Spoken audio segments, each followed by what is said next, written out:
तो प्रभु आपको आशीष करें। आज के दिन मैंने आपको कल कहा था, आज मैं शरीर के बारे में आपसे बात करना चाह रहा हूँ। சரீரத்தை குறித்ததான காரியங்களை நாளை தினத்திலே பேசுவேன் என்று நேற்றைய தினத்திலே சொல்லியிருந்தேன். सो पौलुस जो है रोमियो की रोमियो की किताब अध्याय 7 का वचन 23 और 24 में साफ साफ कह रहा है, मेरा मन की प्रमाण के विरोध में मेरा शरीर की प्रमाण, मेरे शरीर में जो पाप वास करता है वो प्रमाण में मैं चल रहा हूं। ரோமர் எழுதின நிருபத்திலே 7வது அதிகாரம் 8வது வரியாத்திலே நாம் பார்த்துக் கொண்டிருக்கிறோம். 7வது அதிகாரம் 23வது வசனத்திலே என் மனதின் பிரமாணத்துக்கு விரோதமாய் போராடுகிற வேறொரு பிரமாணத்தை அவயங்களில் இருக்க காண்கிறேன் என்று சொல்லுகிறார். मेरा शरीर में एक और प्रमाण है, என்னுடைய அவயங்களில் என்னுடைய சரீரத்திலே இன்னொரு பிரமாணம் இருக்க நான் காண்கிறேன். वो कौन सी प्रमाण मेरा शरीर में काम कर रहा है, मेरा बॉडी में कौन सी प्रमाण अभी चल रहा है, पौलुस कह रहा है। எந்த பிரமாணம் என்னுடைய சரீரத்துல அது செயல்படுதுன்னு சொல்றாரு. पढ़े आगे। ஆகிலும் என் மனதின் பிரமாணத்துக்கு விரோதமாய் போராடுகிற हम्म வேறொரு பிரமாணத்தை என் அவயங்களில் இருக்க காண்கிறேன். हम्म அது என் அவயங்களில் உண்டாயிருக்கிற हम्म பாவ பிரமாணத்துக்கு हम्म என்னை சிறையாக்கி கொள்கிறது. मेरे शरीर में रहने वाले पाप का प्रमाण, पाव प्रमाणम। என்னுடைய சரீரத்தில் இருக்கிற பாவ பிரமாணம், मेरा शरीर एक प्रमाण में आ गया। ये जो बॉडी है ना, फिजिकल बॉडी, ये एक प्रमाण के अंदर प्रवेश कर दिया। वो कौन सी प्रमाण है? पाप का प्रमाण में प्रवेश कर दिया। நம்முடைய சரீரம் ஒரு பிரமாணத்துக்குள்ளே பிரவேசித்து விட்டது. அது என்ன பிரமாணம்? அது பாவ பிரமாணம். जिस दिन भले बुरे का ज्ञान का फल को आदम ने खाया, उस दिन ये शरीर पाप का प्रमाण के अंदर आ चुका है। என்றைக்கு முதலாம் ஆதாம் நன்மை தீமை என்கிறதான அந்த பழத்தை சாப்பிட்டானோ அன்றே நம்முடைய சரீரமானது இந்த பாவ பிரமாணத்துக்குள் அது நுழைந்து விட்டது. हमारा हृदय भले बुरे का ज्ञान का प्रमाण में आ गया। நம்முடைய மனதானது நன்மை தீமை அறியத்தக்க அந்த ஞானத்திலே அந்த பிரமாணத்திலே அது பிரவேசித்து விட்டது. हमारा जो आत्मा है, स्पिरिट है, वो मृत्यु की प्रमाण में चला गया। நம்முடைய ஆவியானது அது மரணம் என்கிற பிரமாணத்திலே அது பிரவேசித்து விட்டது. सो ऐसे तीन प्रमाण के अंदर सोल, स्पिरिट एंड बॉडी में तीन अलग अलग चीजें चल रही है अभी। ஆவி ஆத்மா சரீரம் இந்த மூன்றிலும் வெவ்வேறு பிரமாணங்கள் அது செயல்பட்டு கொண்டிருந்தது. इसीलिए मनुष्य को अपने आप को ये समझना बहुत भारी पड़ रहा है अभी। அதனாலதான் மனுஷன் அவன் யாருன்றதை புரிந்து கொள்றதுக்கு ரொம்ப கடினமா இருந்தது. कुछ लोग अच्छा या मैं बुरा है, उन्हीं को ही पता नहीं चल रहा है। சில பேருக்கு நான் நல்லவனா நான் கெட்டவனான்றதே தெரியாம இருக்கு. क्योंकि उनको पता नहीं, हृदय में तो वो अच्छे अच्छे बातों को सोच रहा है, क्रिया भी कुछ अच्छे अच्छे कर रहे हैं, मगर उनके अंदर बुरी विचार भी आ रही है एट द सेम टाइम। कुछ समझ में नहीं आ रहे हैं। சில மனுஷனுக்கு உள்ள நல்லதுதான் யோசிக்கிறான், அத நல்லதுதான் செய்யறான். ஆனா அவன் உள்ளுக்குள்ள சில தீய எண்ணங்களும் வந்து கொண்டிருக்கிறது, அவனுக்கே தெரியல. उसी को समझ में नहीं पा रहे। அவங்களுக்கே புரியல, அந்த மனிதனுக்கே புரியவில்லை. कुछ कुछ बार बहुत बार हमारा सोच जो है शरीर की प्रमाण से घुस जाता है। சில நேரத்துல நம்முடைய மனதின் யோசனை வந்து சரீரத்துல அது நுழைஞ்சு விட்டது, சரீர பிரமாணத்துல. शरीर की प्रमाण से आ जाता है। சரீர பிரமாணத்துல அது செயல்பட ஆரம்பிக்கிறது. इसीलिए पहला यूहन्ना में लिखा है, आंखों की अभिलाषा, शारीरिक की अभिलाषा, है ना, ये सारे जो है इस शरीर के द्वारा चल रहा है। 1 யோவான்ல நீங்க பாத்தீங்கன்னா கண்களின் இச்சை, மாம்சத்தின் இச்சை, ஜீவனத்தின் பெருமை, இது அவயங்கள்ல செயல்பட ஆரம்பிக்குது. ये जो है पाप की प्रमाण जो है इस बॉडी में राज्य कर रहा है। இந்த பாவ பிரமாணமானது நம்முடைய சரீரத்தை அது அரசாட்சி ஆளுகை செய்கிறது. इसलिए पौलुस कहता है, அதனாலதான் பவுல் சொல்றாரு, ये जो प्रमाण है मुझे गुलाम कर देता है। அதனாலதான் இந்த பாவ பிரமாணத்துக்கு என்னை சிறையாக்கி கொள்கிறது என்று எழுதியிருக்கிறார். और एक बात मैं आपको बताना चाहता हूं, वचन 17 पढ़ें। 7வது அதிகாரம் 14வது வசனத்தை வாசிக்கிறேன். ஆதலால் நான் அல்ல, हम्म எனக்குள் வாசமாயிருக்கிற பாவமே அப்படி செய்கிறது. सब बोले मैं नहीं है, நான் எல்லாரும் சொல்லுங்க, நான் இல்ல, मैं नहीं है। நான் அல்ல. ये जो ज्ञान है ना, ये सब है ना, बहुत बड़ा ज्ञान है। இது பயங்கரமான ஒரு ஞானம். मैं नहीं है। நான் அல்ல. अभी आप जो भी आपके अंदर आ रहा है, जो भी आप सोच रहे हैं, ये सब आप क्या सोच रहे हैं? मैं सोच रहा हूं, मैं ऐसे जी रहा हूं, ऐसे सोच रहे हैं आप। நம்ம என்ன நெனச்சுக்கிறோம், சில நேரத்துல நமக்குள்ள இருந்து வருகிறதான யோசனைகள் நம்ம தான் நெனச்சுக்கிறோம். मैं ही ऐसा हूं। நான் தான் அப்படி செய்றேன் அப்படின்னு நெனச்சுக்கிறோம். मगर पौलुस कहता मैं नहीं है। ஆனா பவுல் சொல்றாரு, நான் அல்ல. वो मैं को देखो, इन प्रमाणों के बीच में वो अपने आप को महसूस कर रहा है। मैं कौन है? मैं I am who I am. इसके बीच में आई एम को वो बंदा पहचान पा रहा ना। ये आत्मिक स्पिरिचुअलिटी में एक बहुत मैच्योर्ड स्टेट है ये। இந்த மனதிற்குள்ளாக நான் யாரு? எனக்குள்ள ஒரு இன்னொரு பிரமாணம் செயல்படுகிறது என்கிற ஞானம் வருகிறது அல்லவா? இது பயங்கரமான ஒரு ஞானம். பாருங்க, இந்த ரெண்டு பிரமாணத்துக்கும் நடுவுல நான் இருக்கேன். நானுங்கிறத, நான் யார், நானுங்கிற ஒரு விஷயம் இருக்கு பாருங்க உங்களுக்குள்ள. ஹூ ஆம் ஐ, நான் யாருன்றது, அந்த நானுங்கிறத தனியா அறிகிற அறிவு வருது பாருங்க. இது வந்து ஒரு ஆவிக்குரிய முதிர்ச்சியில தான் இது நானுங்கிற உணர்வு வந்து தனியா தெரியும். இதுவும் நான் இல்ல, இதுவும் நான் இல்ல. இது ரெண்டுமே பிரமாணங்கள்ல இருக்கு. இது ரெண்டுமே பிரமாணம். நான்றது இந்த ரெண்டு பிரமாணத்துக்கு நடுவுல மாட்டிக்கிட்டு இருக்கிறேன் அப்படின்ற அந்த நானுங்கிறத தனியா உணரக்கூடிய ஒரு இடம் வரும். உணர முடியும் நம்மள. அந்த ஒரு இடம் வந்து ஆவிக்குரிய முதிர்ச்சியில ஏற்படும். स्पिरिचुअल मैच्योरिटीல வரும். ध्यान से सुनना, ये जो मैं है ना, वो दोनों व्यवस्था के बीच में पौलुस अपने आप को महसूस कर रहा है। मैं कौन है? ये प्रमाण, ये भी मैं नहीं हूं, ये भी मैं नहीं हूं। मैं इन दोनों की प्रमाणों के बीच में मैं फंसा हुआ हूं। मैं उस मैं को पहचान रहा ना, वो मैं को महसूस कर रहा ना, ये एक स्पिरिचुअल मैच्योरिटी में मिलने वाली एक बात है।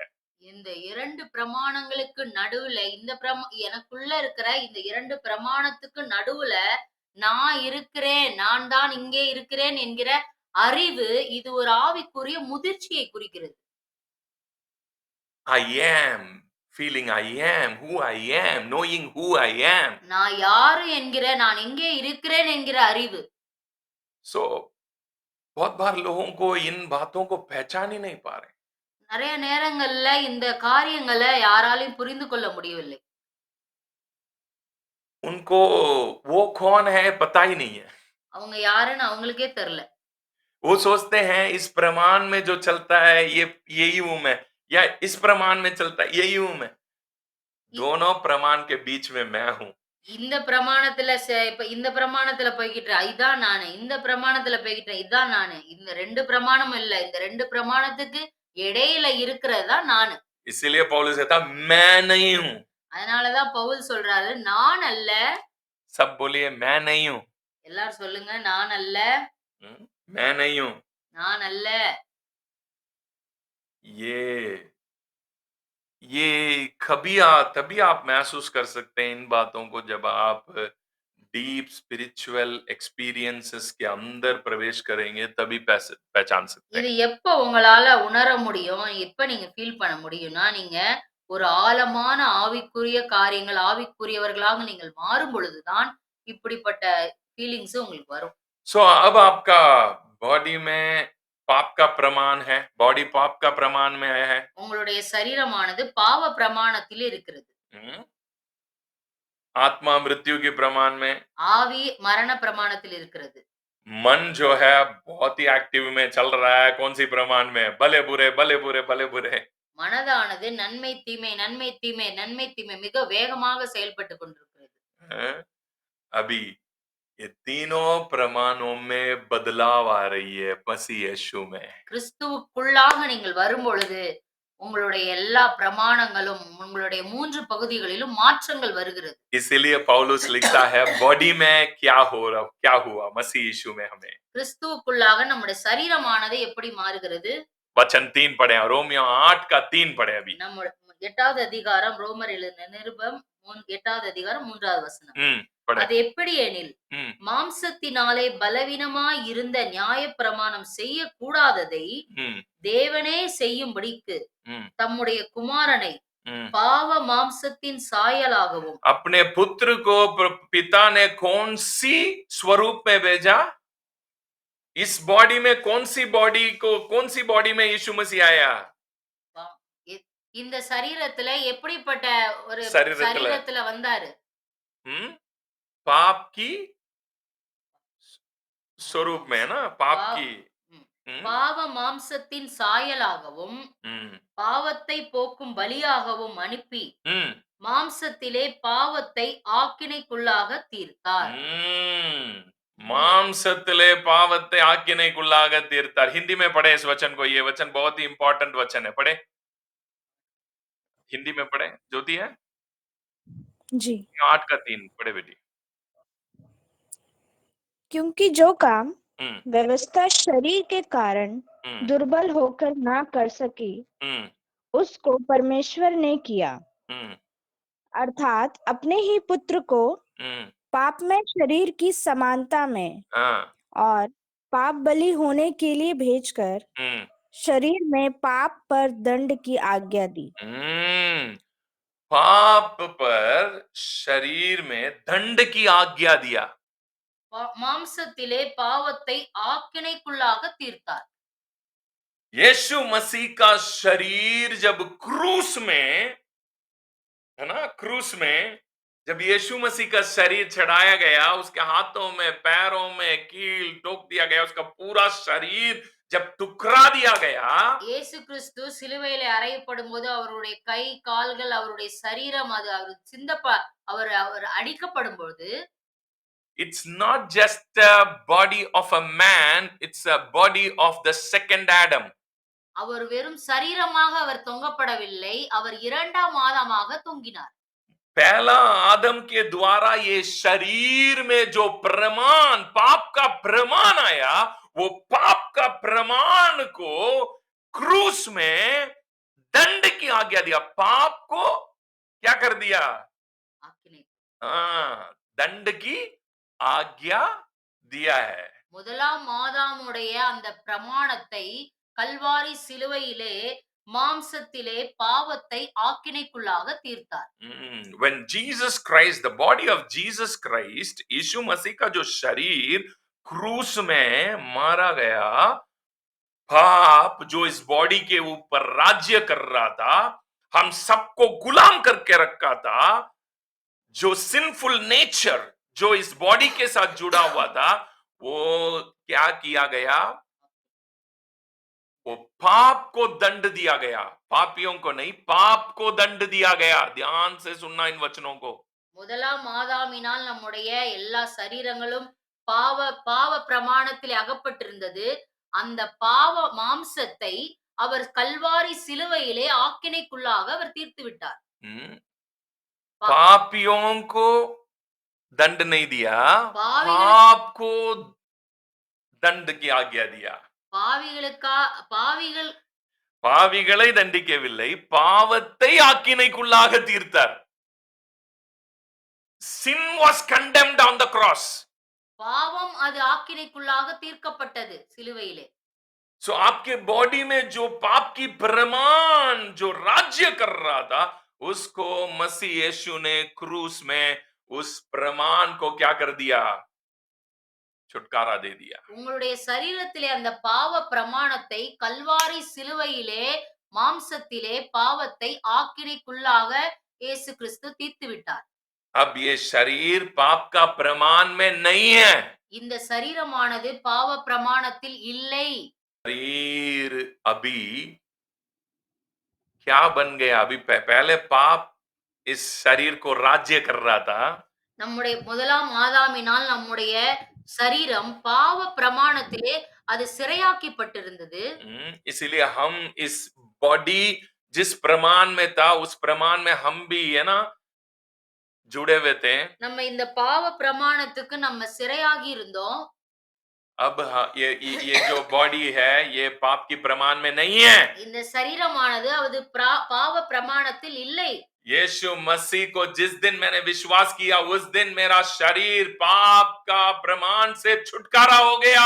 இயேசு கிறிஸ்துவை நான் ஏற்றுக்கொண்ட பொழுது, இயேசு கிறிஸ்துவை நான் விசுவாசிக்க ஆரம்பித்த பொழுது என்னுடைய சரீரமானது அது பாவ பிரமாணத்தில் இல்லை. अब मेरा शरीर कौन सी प्रमाण में है?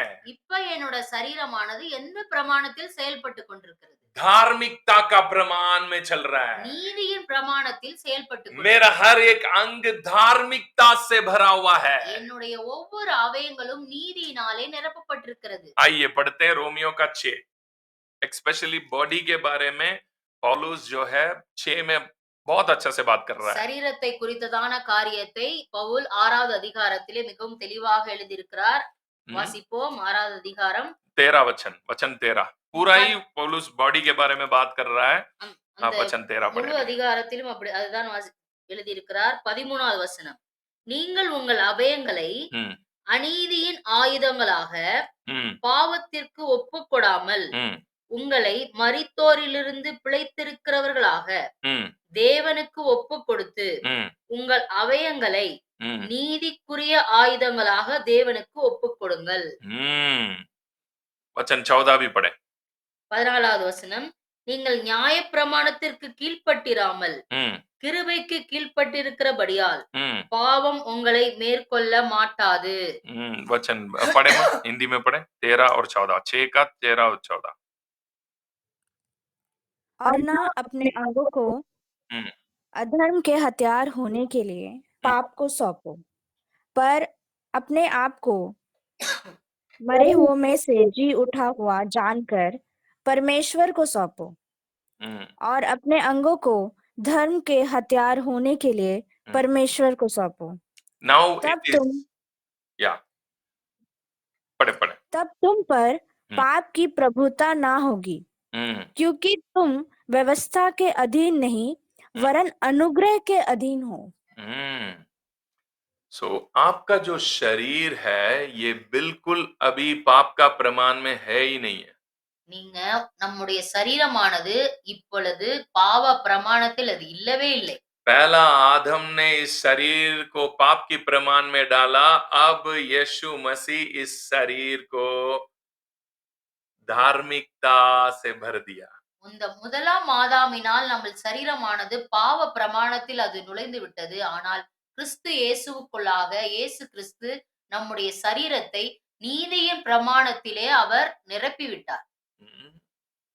अब ये बॉडी आप ये सब जब फील करेंगे ना, ये सब तभी आपको पहचान में आएगा. जब आप डीप स्पिरिचुअल वॉक में जब चलेंगे तभी इन सारे बातों की गहराई पहचान पाएंगे. நீங்க ஆழமான ஆவிக்குரிய காரியங்களை நீங்கள் கற்றுக்கொள்ளும் பொழுது, ஆவியிலே நடக்க ஆரம்பிக்கும் பொழுது இந்த காரியத்தில் நீங்கள் உணர்வீர்கள், புரிந்து கொள்வீர்கள். ये आपको बिल्कुल सच लगेगा, सच्ची हो जाएगा ये चीज. இது எல்லாமே உங்களுக்கு உண்மையா மாறிடும், ரியாலிட்டியா மாறிடும். This body is glorified body. இது மகிமையின் சரீரம். ये महिमा पाया हुआ शरीर है. अभी ये महिमा पाया हुआ शरीर है. இது மகிமை பெற்ற சரீரம். இது அவயங்கள் மகிமை பெற்ற அவயங்கள். पढ़े वचन 4 से पढ़े. वचन 4 इसी अध्याय का वचन 4 पढ़े. 6வது அதிகாரம் 4வது வசனம். மேலும் பிதாவின் மகிமையினாலே கிறிஸ்து மரித்தோரிலிருந்து எழுப்பப்பட்டது போல நாமும் புதிதான ஜீவன் உள்ளவர்களாய் நடந்து கொள்ளும்படிக்கு அவருடைய மரணத்திற்குள்ளாகும் ஞானஸ்தானத்தினாலே கிறிஸ்துவுடனே அடக்கம் பண்ணப்பட்டோம். ஆதலால் அவருடைய மரணத்தின் சாயலில் वचन 5 5வது வசனத்தை கவனமாய் கேளுங்கள். ஆதலால் அவருடைய மரணத்தின் சாயலில் நாம் இணைக்கப்பட்டவர்களானால் அவர் உயிர்த்தெழுதலின் சாயலிலும் இணைக்கப்பட்டிருப்போம். पढ़े अभी वचन 5 पढ़े हिंदी में पढ़े 6 का 5. क्योंकि यदि हम उसकी मृत्यु की समानता में उसके साथ जुट गए हैं, वो निश्चय उसके जी उठने की समानता में भी जुट जाएंगे। अगर उनकी मृत्यु की छाया में अगर हम जुड़े हैं तो जी उठने की छाया में भी हम क्या हो जाएंगे, जुड़ जाएंगे। நம்ம அவருடைய மரணத்தின் சாயலில் நம்ம இணைக்கப்பட்டவர்களானால் அவர் உயிர்த்தெழுதலின் சாயலிலும் நாம் இணைக்கப்பட்டிருப்போம். मसीह की जो मृत्यु की छाया में जुड़ गया मैं, அவருடைய மரணத்தின் சாயலில் நான் இணைக்கப்பட்டு விட்டேன். मसीह यीशु में जब मैं बपतिस्मा लिया है, वो बपतिस्मा खुद इसी को दिखा रहा है। मेरा जो ये बॉडी है, ये पाप की प्रमाण से अलग हो गया क्योंकि मैं मसीह के साथ मसीह में मैं मर गया हूं, क्योंकि मसीह दूसरा आदम है। அவருடைய மரணத்திற்குள் ஞானஸ்நானத்திலே கிறிஸ்துவுடனே கூட நான் அடக்கம் பண்ணப்பட்டதினாலே இந்த சரீரத்தில் இருக்கிற அந்த பாவம் பிரமாணத்துக்கும் நான் அடக்கம் பண்ணப்பட்டு விட்டேன். वही है बपतिस्मा। அதுதான் ஞானஸ்நானம். मगर आज बपतिस्मा लोग क्यों ले रहे हैं उन्हीं को ही पता नहीं है। அதுதான் ஞானஸ்நானம். ஆனா இப்ப ஞானஸ்நானம்னா என்னன்னு அவங்களுக்கே தெரிய மாட்டேங்குது. बपतिस्मा हम इसलिए दे देते, बच्चे बड़े हो गए जी, बपतिस्मा दिला दो। பிள்ளை பெருசாயிருச்சு, ஞானஸ்நானம் கொடுத்துருவோம். बपतिस्मा दे दें। இதுக்கு ஞானஸ்நானம் கொடுத்துருவோம். चर्च में आप 2 साल से आ रहे हैं, बपतिस्मा ले लो। நீங்க சர்ச்சுக்கு 2 வருஷமா வரீங்க, ஞானஸ்நானம் கொடுத்துருவோம். और बपतिस्मा क्यों लेते हैं लोग? बीमारी ठीक होने के लिए बपतिस्मा ले लो, बीमारियां ठीक हो जाएगी। நீ வியாதி சரியாகணும்னா நீ ஞானஸ்நானம் எடுத்துரு. शादी होना है, बपतिस्मा ले लो। உனக்கு கல்யாணம் ஆகணும்னா நீ ஞானஸ்நானம் எடுக்கணும். पिछले दिनों में एक सिस्टर एक बार मेरे पास प्रार्थना के लिए आई थी, मैं उनसे पूछ रहा था, उसका पास बहुत सारी दुष्ट आत्मा था। मैंने पूछा क्या बपतिस्मा हो गया तेरी? நான் என்கிட்ட ஒரு சிஸ்டர் வந்தாங்க. நான் அவங்கள்ட்ட கேட்டேன், உனக்கு அவங்களுக்கு நிறைய கட்டுகள் இருந்தது. அவங்கள்ட்ட கேட்டேன், ஞானஸ்நானம் எடுத்துட்டீங்களான்னு கேட்டேன். वो बोली हाँ मैंने ले लिया। நான் எடுத்துட்டேன்னாங்க. कब लिया है? எப்ப எடுத்தேன்னு கேட்டேன். मैं दूसरी बार जब चर्च में गया था तभी ले लिया। ரெண்டாவது தடவை சர்ச்சுக்கு போன எடுத்துட்டேன். मैंने बोला इतना जल्दी कैसे दे दिए? இவ்வளவு சீக்கிரம் எப்படி கொடுத்தாங்க? वो मेरे को बोल रही थी, அவங்க என்கிட்ட சொன்னாங்க, मैंने पास्टर जी को ना नजदीक में, क्योंकि वो बड़ा पास्टर है, वो दूर से देखता था मैं। उनके चर्च में लगभग 50,000 लोग आते हैं, ये पीछे बैठी हुई थी, इसको आगे नजदीक में देखना था उसको। जो जो बपतिस्मा लेंगे उनको उन्हीं के हाथ में दिया जाएगा। सो इसीलिए उन्होंने बोली मैं सीधा जाके बपतिस्मा ले लिया ताकि पास्टर जी को पास में देखें। அந்த பாஸ்டருக்கு அவங்க சர்ச்சில் வந்து ஒரு 10,000 பேர் வருவாங்க. அந்த பாஸ்டர் தூரமா தான் பார்க்க முடியும். அந்த அம்மா என்கிட்ட சொன்னுச்சு, நான் கிட்ட பார்க்கணும். அந்த பாஸ்டர் வந்து ஞானஸ்நானம் எடுத்தவங்கலாம் கிட்ட உட்கார்ந்திருப்பாங்க. அதனால ஞானஸ்நானம் எடுத்து பக்கத்துல போய் உட்கார்ந்துட்டேன் கிட்ட பார்க்கிறது. அவர் கையால ஞானஸ்நானம் கொடுத்தாரு. அதனால நான் அந்த வாரம் போய் எடுத்துட்டேன் நானு. ஏன்னா அப்பதான் பக்கத்துல பார்க்கலாம் அவரன்னு. देखो लोग क्यों बपतिस्मा ले रहे हैं उन्हीं को ही पता नहीं है। ஏன் ஞானஸ்நானம் எடுக்கறாங்கன்னு அவங்களுக்கே தெரியல. ये बॉडी का प्रमाण जो है, आपका जो बॉडी के अंदर जो पाप की प्रमाण था, वो प्रमाण से आजाद हो गए आप। நீங்க இந்த சரீரத்தில் இருக்கிற அந்த பாவ பிரமாணத்திலிருந்து நீங்கள் விடுதலை ஆகிவிட்டீர்கள் என்பதற்காக தான் अब ये बॉडी இந்த சரீரமானது अब ये बॉडी இப்ப இந்த சரீரம் पवित्र आत्मा की मंदिर है। இது பரிசுத்த ஆவியானவருடைய ஆலயமாய் இருக்கிறது. Now the Holy Spirit lives in your body. பரிசுத்த ஆவியானவர் உங்கள் சரீரத்திலே அவர் வாசமாய் இருக்கிறார். पहले ये पाप की प्रमाण में था, முன்னாடி இது பாவ பிரமாணத்துல அது மாட்டி இருந்துச்சு.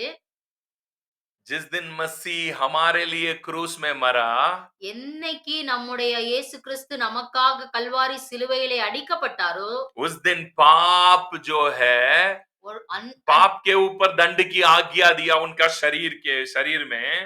அன்றைக்கு அந்த பாவத்திலே சிலுவையிலே ஆக்கினைக்குள்ளாக அந்த பாவமான தீர்க்கப்பட்டது. अब ये शरीर जो दूसरे आदम में हम अगर आ गए हैं तो समझ लो ये शरीर आपका अभी पवित्र आत्मा का मंदिर है। இரண்டாம் ஆதாமாகிய இயேசு கிறிஸ்துவுக்குள்ளாக நம்முடைய சரீரமானது ஆலயமாய் இருக்கிறது. मैं अभी कुछ वचनों को बोलता हूँ, आप घर में पढ़ लेना, टाइम नहीं है अभी, हमारे पास टाइम समाप्त हो गया।